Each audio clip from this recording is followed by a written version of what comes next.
કયા નામો બદલી શકાય? જેમ કે ધારો કે બોમ્બેનું મુંબઈ થયું, મુમ્માદેવી ઉપરથી મુંબઈ પડેલું છે, મુંબઈનું અંગ્રેજોએ છે ને બોમ્બે કર્યું, એટલે એને છે ને આપણે એ નામ બદલ્યું. મદ્રાસ તો મૂળ નામ ચેન્નઈ હતું, એટલે મૂળ એનો ઇતિહાસ શું છે? એટલા માટે જ હું કહું છું કે તમારે કર્ણાવતી ક્યાંથી લાવો છો ભાઈ? આ નગરનું નામ તો છે ને પેલા આશા ભીલનું આશાવલ હતું, આશાપલ્લી હતું.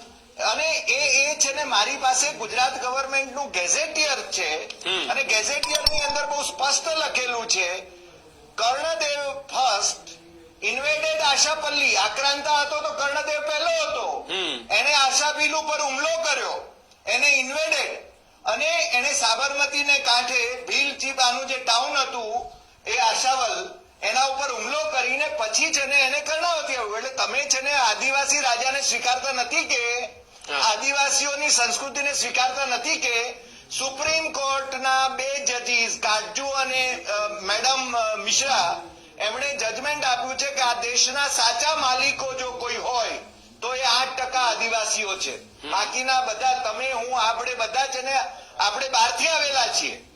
આ છે ને આ ભારતની સુપ્રીમ કોર્ટનું આ જજમેન્ટ છે, અને એને છે ને હજુ સુધી ઓવરરૂલ કરવામાં આવ્યું નથી.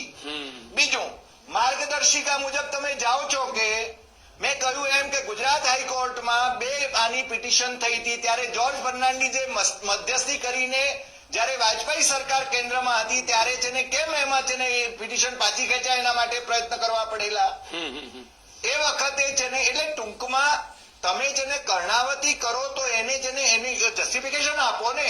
અને હું તો માનું છું કર્ણાવતી કરતા પહેલા તમે દેશનું નામ તો પાડો. ભારતનું નામ છે ને ઇન્ડિયા દેટ ઇઝ ભારત, આવું વર્ણશંકર નામ કોઈ નથી હોતું કોઈ દેશનું. અને તમે નામ એ તો કરી નથી, જે મુખ્ય કરવાના છે કામો એ તો તમે કરી નથી રહ્યા. આ દેશની કોઈ રાષ્ટ્રભાષા નથી. તમે હિન્દીને રાષ્ટ્રભાષા, ઉપરાષ્ટ્રપતિ નાયડુ પણ એમ કે છે કે આ દેશની રાષ્ટ્રભાષા હિન્દી છે.